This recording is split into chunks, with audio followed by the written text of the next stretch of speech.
চিরাদ দত্তং নিজগুপ্ত বিত্তং। এই বিত্তংটাকে শিক্ষিত সমাজ যারা আছেন একটু ধ্যান দিন।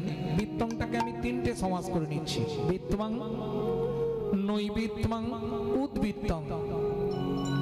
উদ্বৃত্ত মানে বাঁচিয়ে রাখা, নৈবিত্তং যেটা আমাদের নিত্য প্রয়োজন, বিত্তং যেটা বৃত্তি, বৃত্তি মানে কর্ম।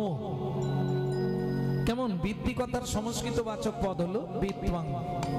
তাহলে অ্যাট ফার্স্ট প্রথম আমাদের জানা দরকার আমরা যে মানুষ হয়ে জন্মগ্রহণ করলাম, আবার যেখানে সেখানে নয়, ভারতবর্ষের মাটিতে মানুষ হয়ে জন্মালাম। আমার এই মনুষ্য জন্মের সার্থকতা কিসে? কিং কর্তব্য বিমূঢ়। আমি কি করলে ভগবানের চরণে পৌঁছাতে পারবো? কি করলে আমি একজন ভালো মানুষ হয়ে আবার পৃথিবীতে আসতে পারবো? কি করলে আমি ভালো কৃষ্ণ ভক্তিমতী মায়ের গর্ভে আমার জন্ম হবে? এটা আগে জানা দরকার।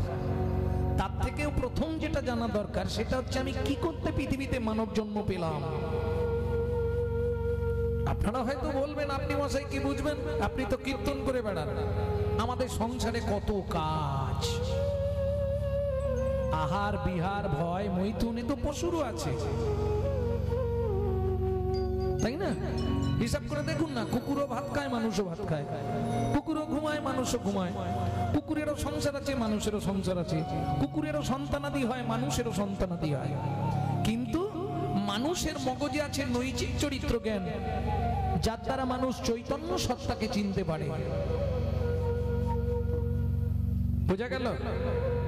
চৈতন্য রূপ জ্ঞানের দ্বারা মানুষ চৈতন্য সত্তাকে চিনতে পারে, সেটা কুকুরের নাই। কুকুরের কি আছে না নৈতিক চরিত্র জ্ঞান, যেটা মানুষের থেকেও মানুষ ব্যবহার করতে শিখলো না। বোঝা গেল? আপনি মানুষকে নিমন্ত্রণ করে বাড়িতে ডেকে গুছিয়ে খাওয়াবেন, ও 5 মিনিট পরে বেরিয়ে গিয়ে সমালোচনা শুরু করবে। সবই ঠিক হলো, মানে ওর তো দাঁতটা ফাঁকা ছিল, 5 ফোড়নের কুচি ঢুকেছে, তো চাটনিতে 5 ফোড়নটা দিয়েই ভুল করেছে, এই সমালোচনা শুরু হয়ে গেল। কিন্তু একটা কুকুরকে আপনি যদি প্রত্যেকদিন খেতে দেন, ও রাত্রির 12টার পর সবাই যখন ঘুমিয়ে যাবে, ও কিন্তু আপনার বাড়ির সামনে পাহারা দিয়ে ওর ঋণটা শোধ করবে। কেন? মনু সংহিতা বলছে, যদি কোনো ব্যক্তি কোনো ব্যক্তির কাছে ঋণ করে মারা যায়, পরজন্মে এসে তাকে তার বাড়ির কুকুর হয়ে সেই ঋণটা পরিশোধ করতে হয়। এটা কান খুলে সবাই শুনে নিন। কোনো ব্যক্তি কোনো ব্যক্তির কাছে যদি ঋণ করে মারা যায়, তাকে তার বাড়ির কুকুর হয়ে পরজন্মে সেই ঋণটা পরিশোধ করতে হবে। যার জন্যে আমার অনুরোধ, যদি কারো বাবা মা ঋণ করে মারা যায়, পুত্র কিংবা কন্যার কর্তব্য পিতামাতার সেই ঋণটাকে পরিশোধ করে দেওয়া। কারণ কুকুরের নৈতিক চরিত্র জ্ঞান আছে, ও দেখবেন রাত্রি 12টার পর আপনার বাড়ির সামনে এসে পাহারা দেবে, দিয়ে ঋণ শোধ করবে। চলুন সংলাপ কি বলছে শুনে নিন। পশু জাতি বুঝতে পারে, বলতে জানে না, মানব জাতি জেনে বুঝেও মেনে চলে না। ওগো মানব জাতি জেনে বুঝেও মেনে চলে না। ভদ্রবেশে ঘুরলে দেশে মানুষ বলে না, মানুষ বলবো যেদিন জাগবে জ্ঞানের চেতনা। মানুষ বলবো যেদিন জাগবে জ্ঞানের চেতনা। নিজেরা সব ভুগে মরে নিজের কর্ম দোষে, বাবা মাকে তাড়িয়ে দিয়ে কুকুর কিনে পোষে। বাবা মাকে তাড়িয়ে দিয়ে কুকুর কিনে পোষে। পৃথিবীতে এমন অনেক মানুষ আছে ভাই, মানুষের মতোই দেখতে মনুষ্যত্ব নাই। মানুষের মতো দেখতে মনুষ্যত্ব নাই। মানুষ নয় মনুষ্যত্ব ছাড়া, হোক না যত জ্ঞান বুদ্ধি বিবেকেতে বাড়া। মনে আর মানে বড় বড় সেই নয়, কৃষ্ণ প্রেম যার অন্তরে তারে মানুষ করে। কয়, কৃষ্ণ প্রেম যার অন্তরে তারে মানুষ কয়, কৃষ্ণ প্রেম যার অন্তরে তারে মানুষ কয়। কীর্তন পরে শুনবো, আগে জেনে নি আমি যে পৃথিবীতে মানুষ হলাম কিং কর্তব্য বিমূঢ়, আমার কর্ম কর্তব্য কি, তাই তো এটা আগে জানতে হবে। নালে নিশি দিশি শুধু পচাল পারিলি, হরি নাম না বলিলি মুখে, মানুষ হইয়া হাই কি করিলি চুন কালি তোর মুখে। দিলে সে পাইবা পাইলে সে পিত দিবা, না পেলি না দিলি ভাইরে, দিতেও নারিলি নিতেও আলিস, ইহাতে শকতি নাই রে। দেওয়া নেওয়া যদি কিছু না করিবি তু কেন আসিলি ভবে, ভাবিতে ভাবিতে দেখিতে দেখিতে তোর আবার 84 হবে। হরি বল। শুধু শুধু কি হলো এসে মানুষ হয়ে, তাহলে কিং কর্তব্য বিমূঢ় সংসার অসার, অসার কলু সংসার। কলু সংসার কেন বললাম একটু ধ্যান দিন। আগেকার দিনে কিন্তু মেশিন ছিল না, কলুর ঘানিতে, তুমি তো ভালো জানো, কলুর ঘানিতে তেল বার করা হতো, জিজ্ঞেস কর, ওই বলদ দিয়ে ঘোরানো হতো আগেকার দিনে, সর্ষে নারকেল একে চিপে চিপে তেল বার করতো।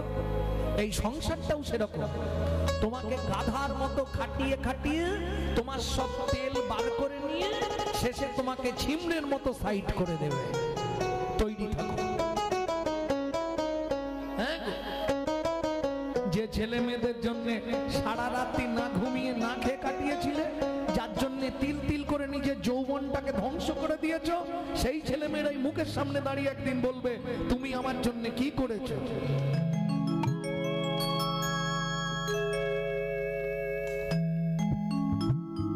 মাঝে মাঝে কি মনে হয় জানো, এই পৃথিবীটা না একটা প্রান্তশালা। দেখবেন বর্তমান সরকার প্রত্যেকটা স্টপেজে একটা করে সুন্দর ঘর করে দিচ্ছে না, বিশ্রামাগার, বসে রেস্ট নাও, কিন্তু খেয়াল রাখতে হবে বাস এসে হর্ন দিলেই ছুটে গিয়ে উঠে পড়তে হবে। এই সংসারটাও তেমনি রেস্ট হাউসের মতো, বিশ্রামাগারের মতো। তুমি আনন্দ ফুর্তি যা খুশি করছো করো, সমনের বাস এসে হর্ন মারলেই যে অবস্থায় থাকবে সেই অবস্থায় ছুটতে হবে। তাহলে কে তোমার আপন বলো?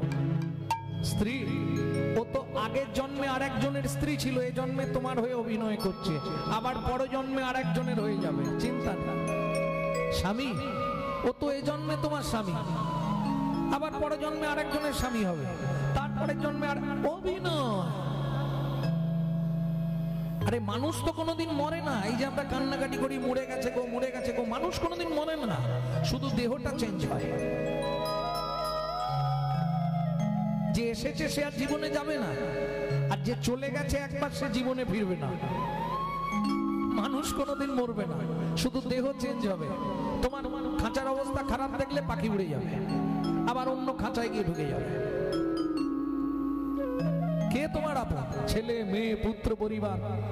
উৎসবে ব্যসনং চৈব দুর্ভিক্ষং রাষ্ট্র বিপ্লবে রাজন্দারে শাসনে চ যথেষ্ট দিশা বান্ধব পরক্ষে কার্যহন্তরং প্রত্যক্ষে প্রিয়বাদিনম যত্নত বাজেত বন্ধু বিশ্বকম বম্বয় মুখম শৈলে শৈলে ন অমানিকং মুক্তিকং ন গজে গজে সাধব নহি সর্বত্তং চন্দনং ন বনে বনে মনস্বা চিন্তিত কর্মং বচসা ন প্রকাশয়েত অনুলোভিত কার্যস্য যত সিদ্ধি ন জায়তে কবাকস্য ভবেত বন্ধু সর্বস্বার্থ সমহিত নিরুপাধি সুহিত নিত্যং হরের নামৈব কেবল।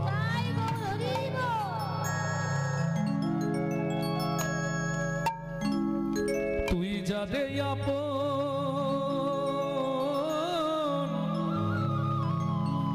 ভাবলি রে মন, তুই যারে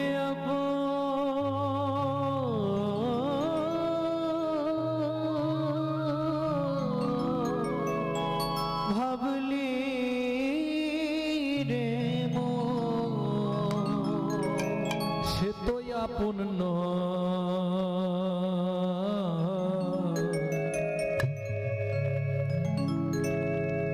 এই পৃথিবী প্রান্তশালা মায়া অভিনয়।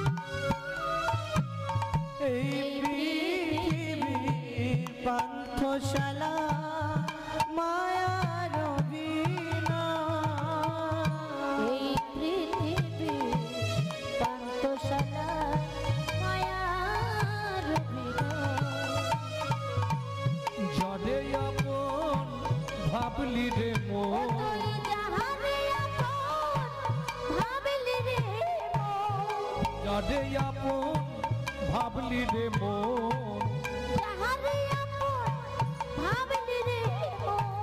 সে তো আপন নয়।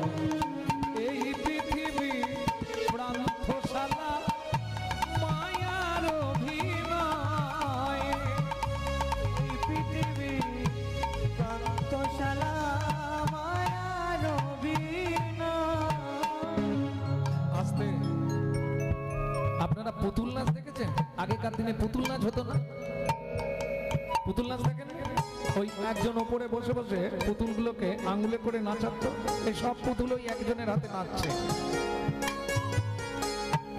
আচ্ছা, পুতুল নাচ যদি দেখে থাকেন বলতে পারবেন যার অভিনয় শেষ হতো তাকে কি করতো? অভিনয় শেষ হলেই একদম খিজ মেরে ওপরে তুলে দিত। একই সিস্টেম। তাহলে পুতুল নাচ দেখেছেন তো? এইবার বলুন, আপনি আপনার সংসারের পুতুল নাচটা দেখেছেন কি? সেইটা আজকে 3 ঘন্টায় দেখুন।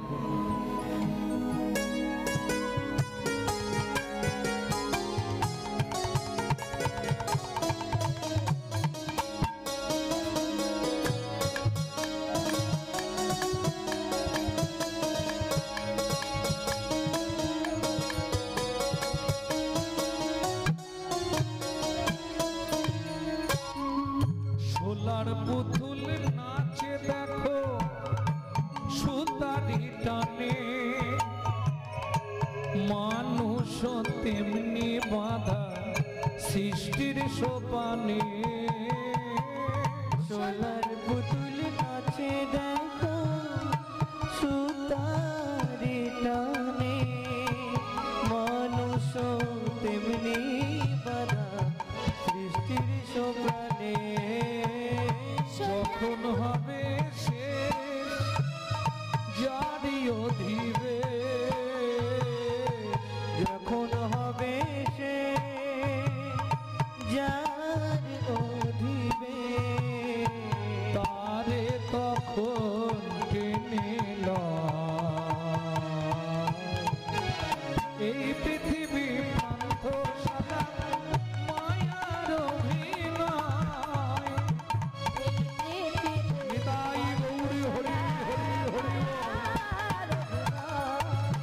এই পৃথিবী প্রান্তশালা মায়ার অভিনয়।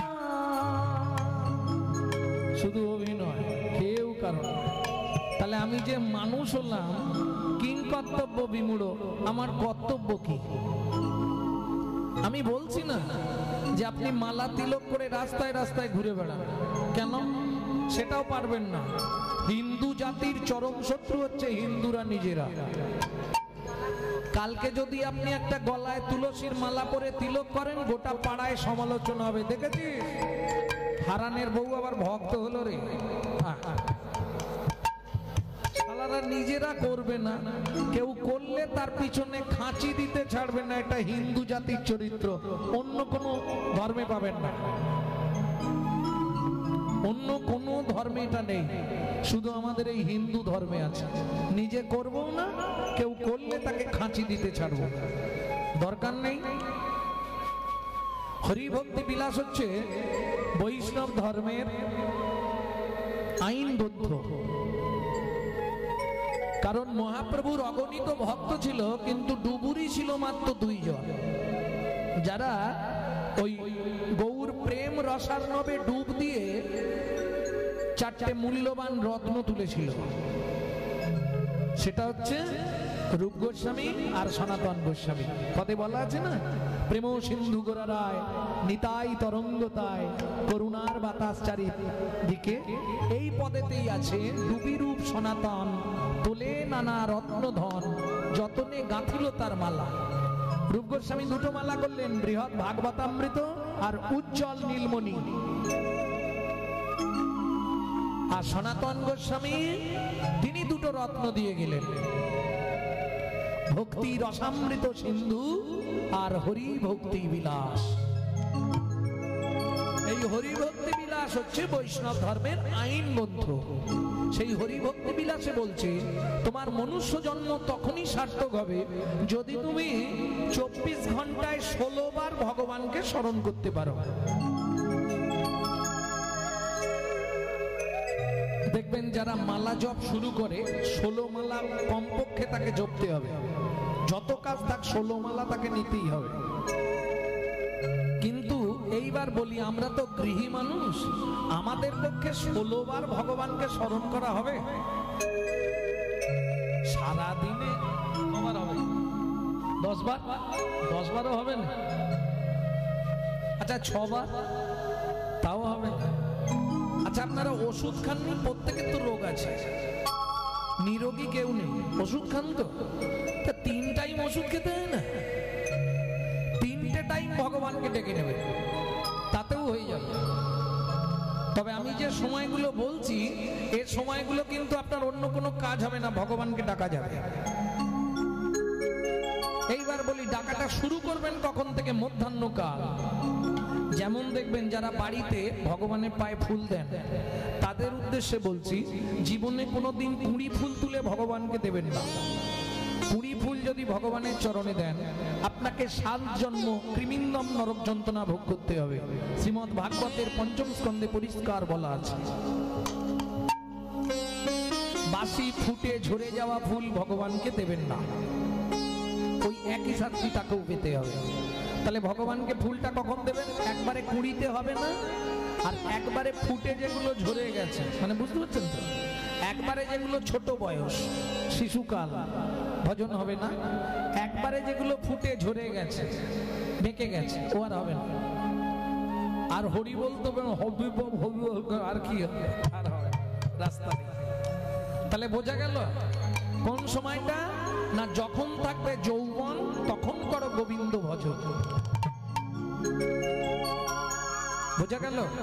কেন না তখন তোমার 1 মন, যখন যৌবন তখন 1 মন, মন তো এবার ভাগ হয়ে যাবে। 1 মন সমান কত কেজি? 40 কেজি। বাবা মা দিল বিবাহ, তাই তো? বিবাহ করেছেন তো? বিবাহ করেছেন? আরে বিবাহ করেছেন তো? বাবা, কাকে বলে বিবাহ? করতে হয়, করে নিয়েছি। বিবাহ, যাহাকে বিশেষভাবে বহন করা হয় তাহার নাম বিবাহ। এখন তো ওই রকম বিবাহ হচ্ছে, বিশেষভাবে কে বহন করছে? খুব কম মানুষ আছে যে বিয়ে করতে যাওয়ার আগে গোবিন্দ বাড়িতে প্রতিষ্ঠা করে রেখে যায়, সহধর্মিনীকে এনে গোবিন্দ সেবার অধিকার দেয়, সেটাকে বলে বিবাহ। আমাদের হিন্দুদের কেমন ব্যবস্থা দেখুন, বা কিরকম নিয়ম দেখুন। ছেলের বিয়ে দিক মেয়ের বিয়ে দিক অন্তত 100টা প্রাণী হত্যা হবে, কাটবে না? ছাগল কাটবে, মোরগ কাটবে, 100টা কাটবে তো। আবার কার্ডের ওপর লিখবে শুভ বিবাহ। এটা কোন সিস্টেমে হয়? কি করে বিবাহটা শুভ হলো? যদি 100 জন হত্যা হলো, সেটা কি শুভ হলো? বাড়িতে একটা মানুষ মরে গেলে তার জন্য কত নিয়ম। যারা পোড়াতে যাবে রাত্রি 12টা বাজুক 1টা বাজুক, এই কনকনে ঠান্ডায় স্নান করতে হবে, সব বাইরে ছেড়ে ফেলে রাখতে হবে, নিম পাতা মুখে দিতে হবে, আগুনে হাত সেঁকতে হবে। নিয়ম আছে না? এদিকে নেই। এত নিয়ম। घर का मरा बाहर में निकलता तो बहुत नियम है, तब बाहर का मरा घर में ले आता क्यों?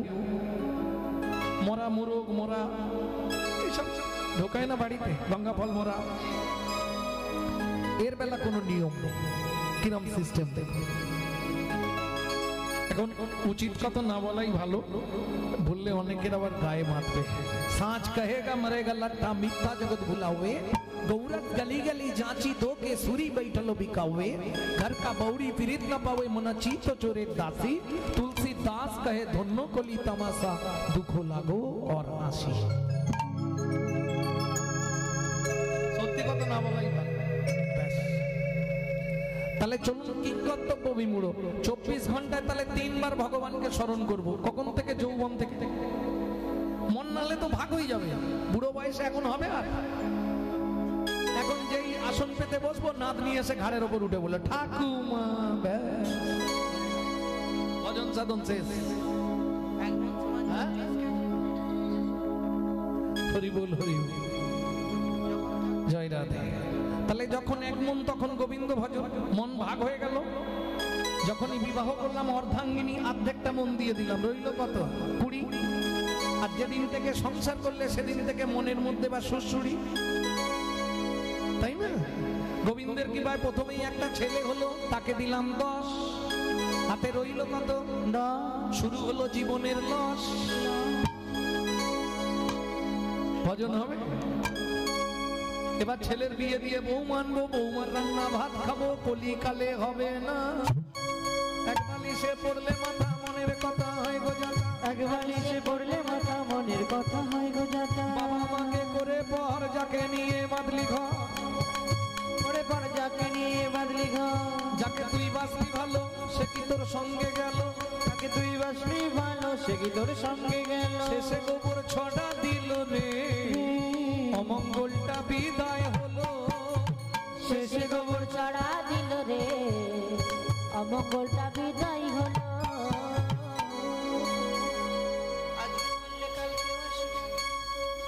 বউ আনলাম, তাকে দিলাম 5, হাতে রইল কত? মন আছে কত? 5। আর এদিকে বয়স বাড়ছে, শুরু হলো শিরায় শিরায় খাঁচ। উঠতে গেলে লাঠি, বসতে গেলে মাটি, আমাবস্যা পূর্ণিমা হলেই কটকট কটকট। রেহাই নেই, কেউ সুখে নেই। হরি বল হরি বল। এবার একটা নাতনি হলো, তাকে দিলাম 3, বসে বসে গুনছি এবার ওপারে যাবার দিন। পারে যাবার দিন। হাতে রইল কত? 2, তাই না? বলো বুড়ো বয়সেও আশা থাকে না? ঠাকুরের কাছে গেলে কি চাও? যখনই বৌমা একটুখানি মুখ ঝুঁক করলো, কি ঠাকুরের কাছে গিয়ে চোখে জল পেল না, ঠাকুর আর পাচ্ছে, পাপের সংসার থেকে আমাকে রেহাই দাও ভগবান। তবে তোমার কাছে একটাই নিবেদন ভগবান, যাবার আগে যেন নাত জামাইটা দেখে মরতে পারি। যা ছিল নিজের কাছে 2, না জামাইয়ের হাতে দিয়ে